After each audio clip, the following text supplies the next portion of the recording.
이 모든 성도님 분들께 주님의 평안을 빕니다. 네. 지난 주일 새순이 돋고 이 봄이 온 것 같다고 말씀을 드렸는데요. 그런데 바로 다음 날에 이 월요일에 폭설이 내리더라고요. 그래서 아주 민망했습니다. 바로 이런 날씨를 꽃샘추위라고 하죠. 정말 봄보다는 겨울에 가까운 주중의 날씨였습니다. 오늘은 조금 날이 풀려서 봄 같네요. 기상학자들은 지구 온난화의 영향으로 앞으로 이런 꽃샘추위가 더 자주 나타날 것이라고 경고하고 있습니다. 이런 기후 변화는 단순한 날씨 변화가 아니라 점점 더 심각한 기후 재난으로 이어지고 있는데요. 기도해 주신 것처럼 지금 전국 곳곳에서 이 산불이 확산되고 있습니다. 이를 진압하기 위해서 소방, 군, 경찰 등 모든 인력이 총동원되어 이 현장에서 사투를 벌이고 있다고 합니다. 안타깝게도 경남 지역에는 산불을 진압하던 두 분께서 순직하기도 하셨습니다. 또 오늘 오전에 잠깐 뉴스를 보니까 두 분이 더 순직하였다고 뉴스를 보았습니다.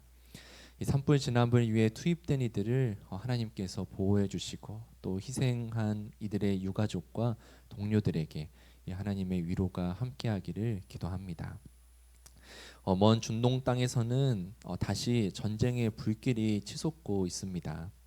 이스라엘과 하마스의 휴전 협상이 결국에는 파국으로 결렬되면서 이 가자 지구에서 교전이 재개되었는데요. 그리고 이 전쟁의 주변 국가들과 또 미국까지 가세해서 이 전쟁은 더 확산될 조짐을 보이고 있습니다. 그리고 이스라엘과 하마스뿐 아니라 이 세계 곳곳에서 이념과 이익이 충돌하는 지역마다 이 전쟁의 긴장감이 돌고 있습니다. 우리나라도 예외는 아니겠죠. 이 자연의 불길과 이 전쟁의 불길이 타오르는 이 시대 속에 하나님께서 평화의 비를 내려주시기를 기도합니다. 메마른 땅의 단비처럼 오시는 주님께서 오늘 우리 가운데 찾아오시고 또 우리 나라와 민족에도 찾아오셔서 차가운 겨울이 끝나고 하나님의 봄이 오기를 간절히 소원합니다. 우리 잠시 기도하고 말씀 나누겠습니다. 주님, 이제 주님의 말씀을 나누고자 합니다. 주님의 참 복음의 진리를 바르게 잘 전할 수 있도록, 잘 들을 수 있도록 성령 하나님께서 이 시간 이 자리 우리의 마음 가운데 역사하여 주시옵소서. 예수님의 이름으로 기도드립니다. 아멘.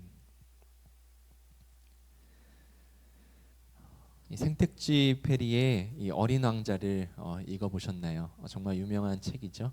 이 어린 왕자가 이 자신이 떠나온 별로 돌아가려고 할 때 이 여우는 이 아쉬운 마음을 담아서 이 마지막으로 비밀 하나를 알려줍니다. 이렇게 여우가 어린 왕자에게 말합니다. 자기가 어린 왕자, 내가 마지막으로 비밀 하나를 알려줄게. 아주 간단한 건데 마음으로 봐야 더 잘 보인다는 거야. 정말 중요한 건 눈에 보이지 않아. 이 지구별의 여우는 이 원인 왕자에게 자신과 함께했던 그 시간과 기억들, 그 추억들을 소중하게 간직하라고 이런 이야기를 합니다. 그러면서 정말 중요한 것은 눈에 보이지 않는다고 그 비밀을 어린 왕자에게 알려주죠. 이어서 이 어린 왕자 너가 이 장미 한 송이를 소중하게 여긴 것도 단순히 눈에 보이는 장미의 아름다움이 아니라 장미를 돌보며 함께했던 그 시간과 그 속에 담긴 사랑 때문이라고 여우는 말하죠.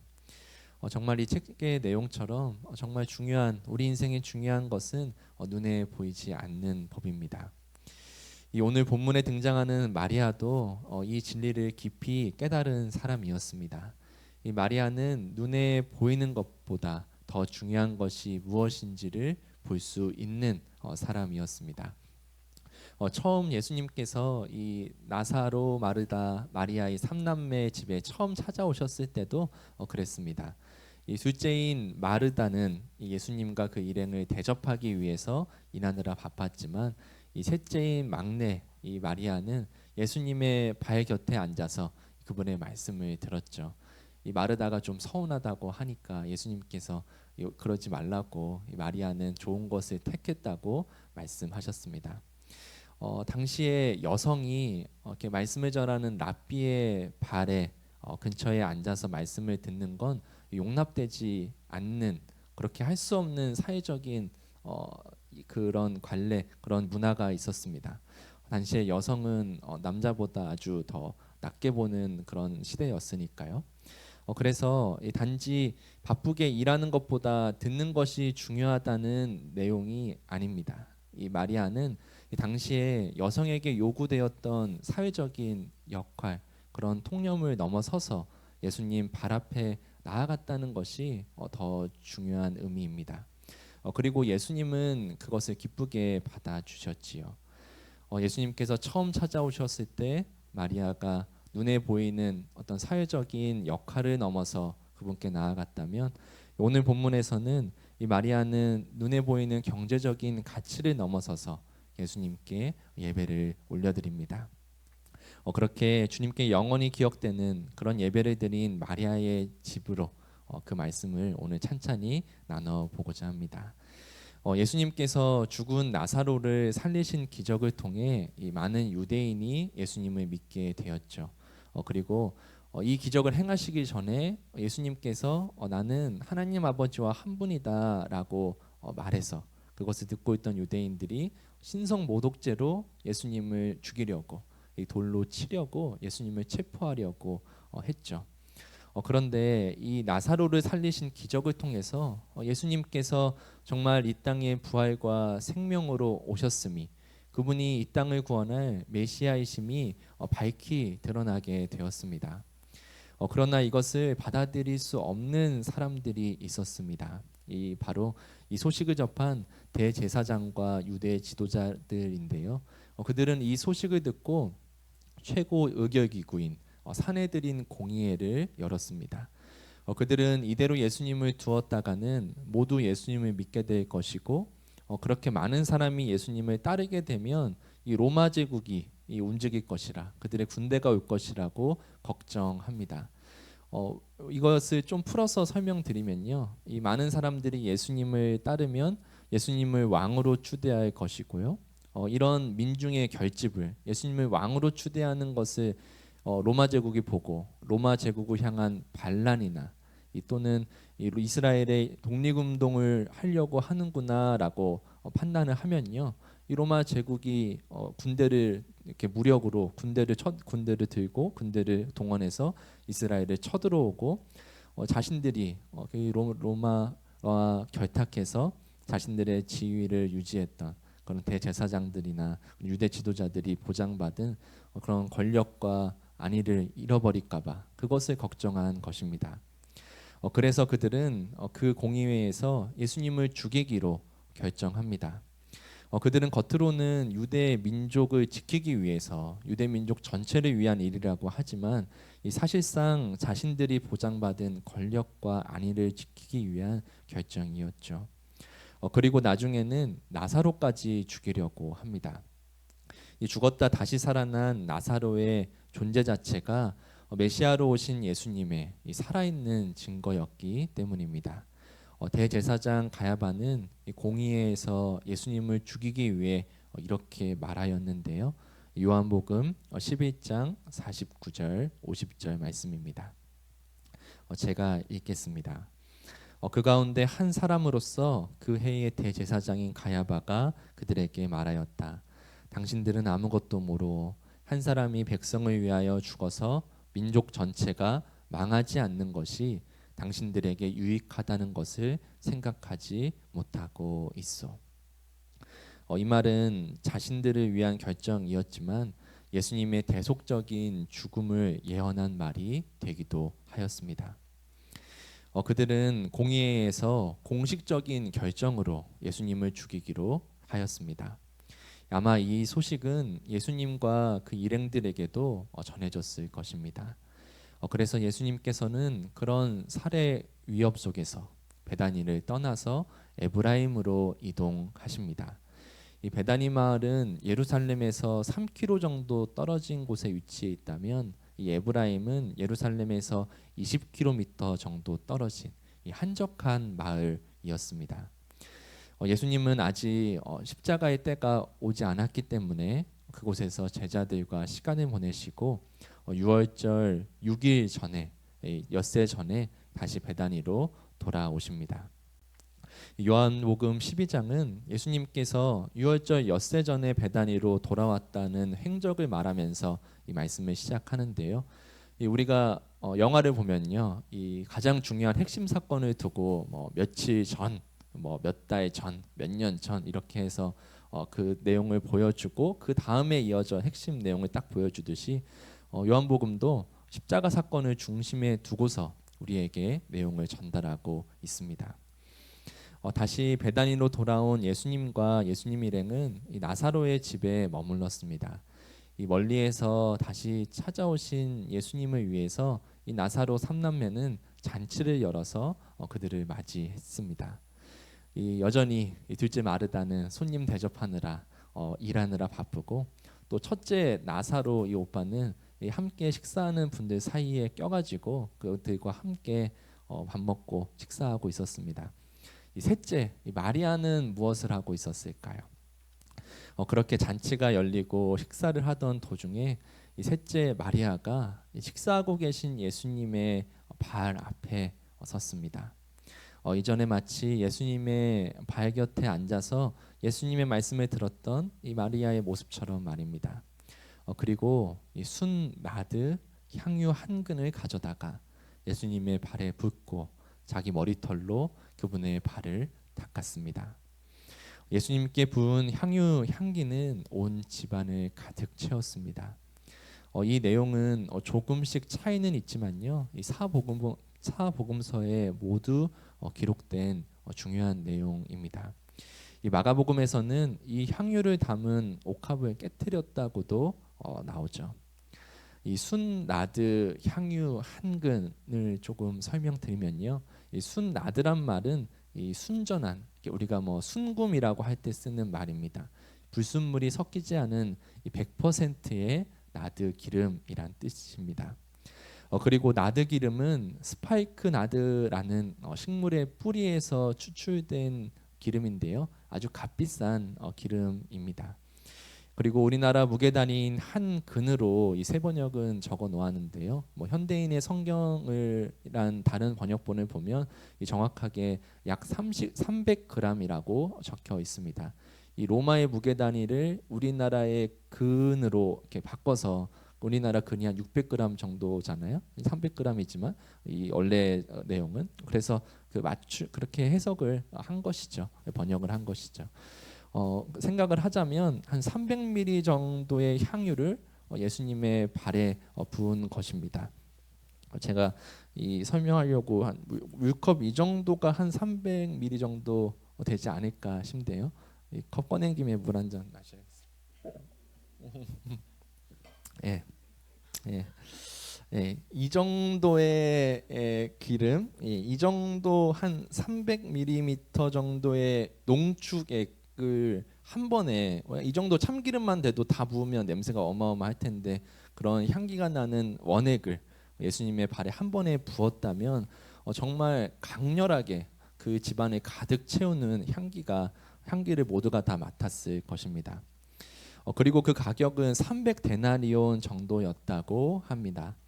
이 300데나리온은 당시 노동자의 1년치 임금이라고 많이 들어보셨죠? 뭐 지금으로 치면 한 달에 200만 원이라고 쳐도 한 2천만 원이 넘는 그런 거액의 최고급의 향유를 예수님의 발에 한 번에 부은 것입니다.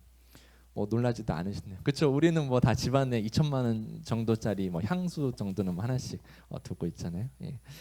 예수님의 발에 향유를 부어드린 모습을 지금처럼 의자에 앉아서 식탁에 앉아 식사하는 모습으로 또 상상하시면 안 되는데요. 고대 근동에서는 식사할 때 되게 왼쪽으로 몸을 이렇게 비스듬히 누운 상태에서 식사하였습니다. 왜 왼쪽으로 누웠냐면요, 이렇게 오른손을 자유롭게 쓰기 위해서입니다. 뭐 지금도 어디 뭐 중동이나 인도 같은 데 가면 왼손은 좀 이렇게 비위생적인 일에 쓰고 오른손을 더 중요하게 여기잖아요.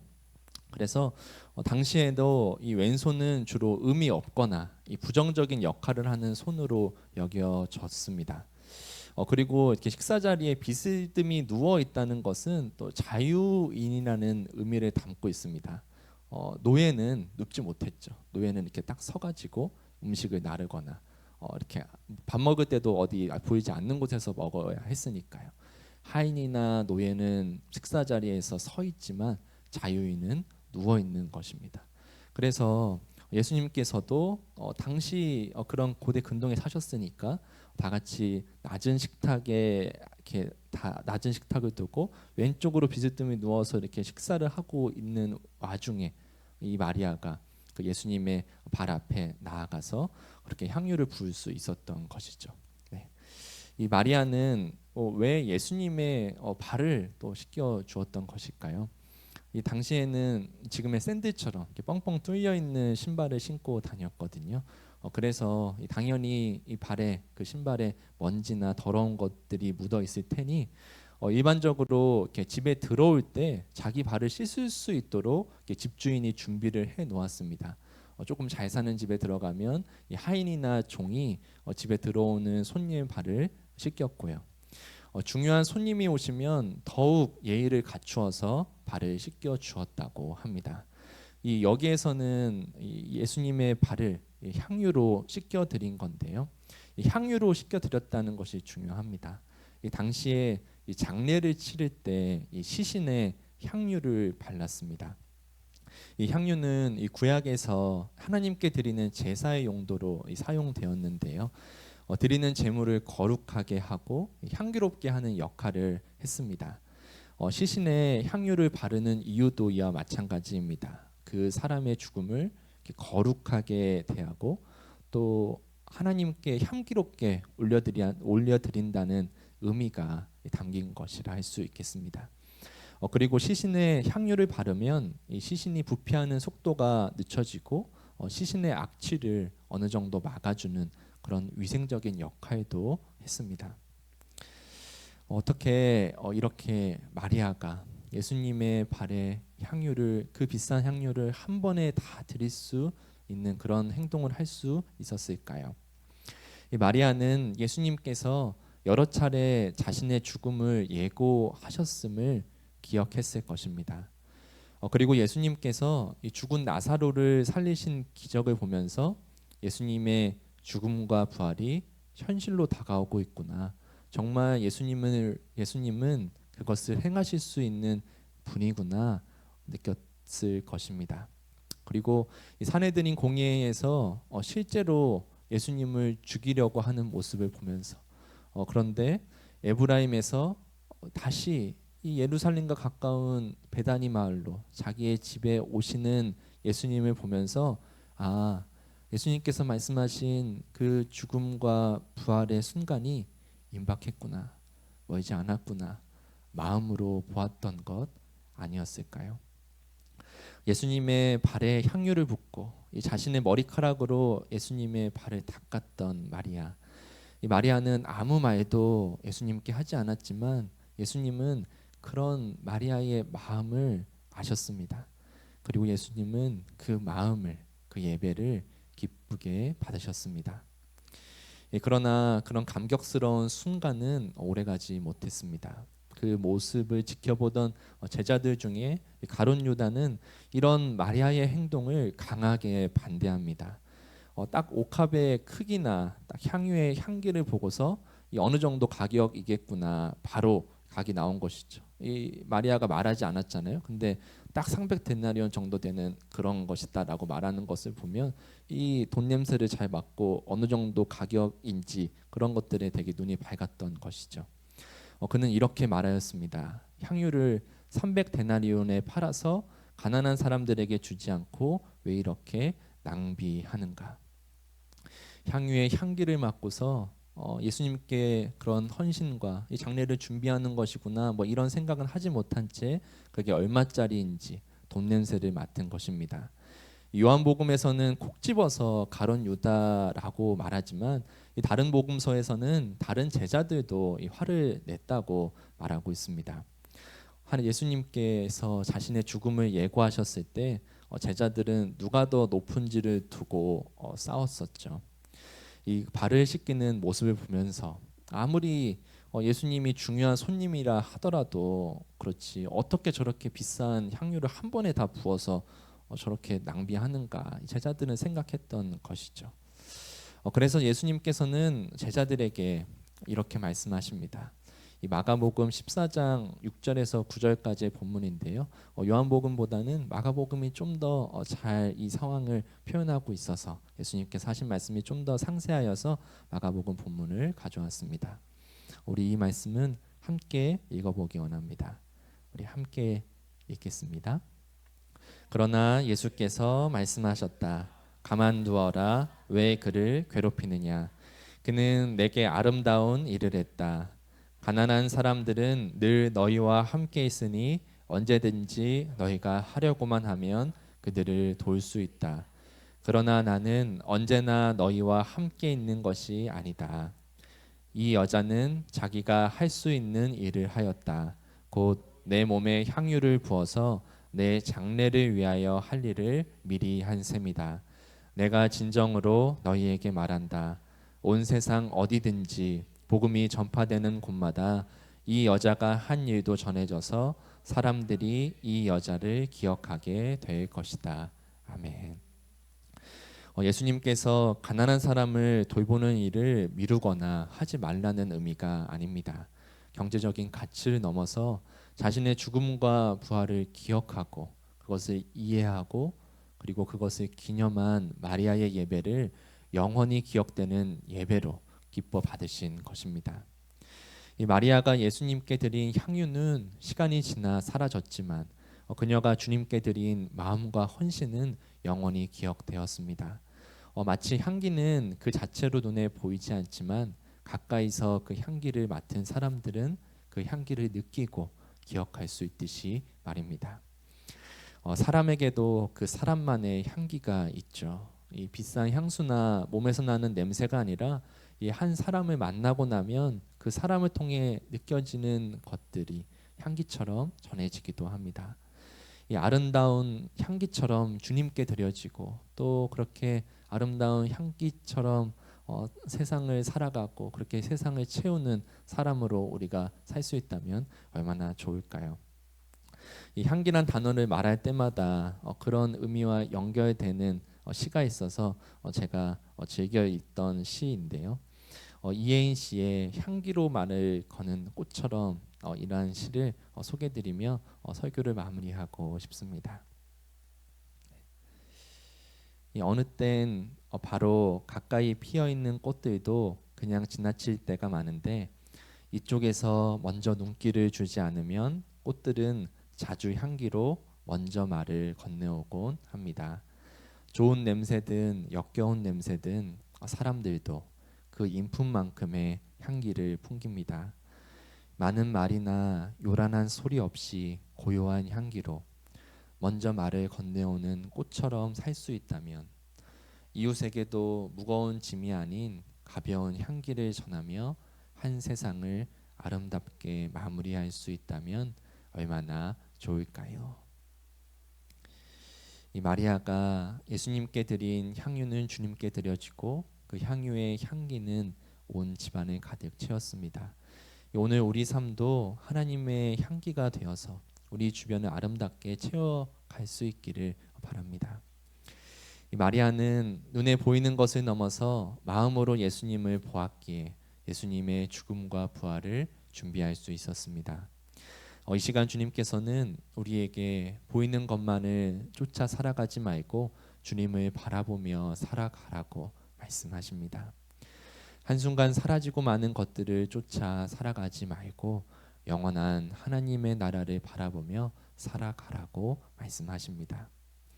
우리의 인생도 언젠가 부어진 향유처럼 사라지겠지만 주님께서 영원히 기억하는 향기로운 예배로 드려지기를 온 세상을 가득 채우는 향기로운 사람으로 살아가기를 간절히 축원드립니다. 아멘.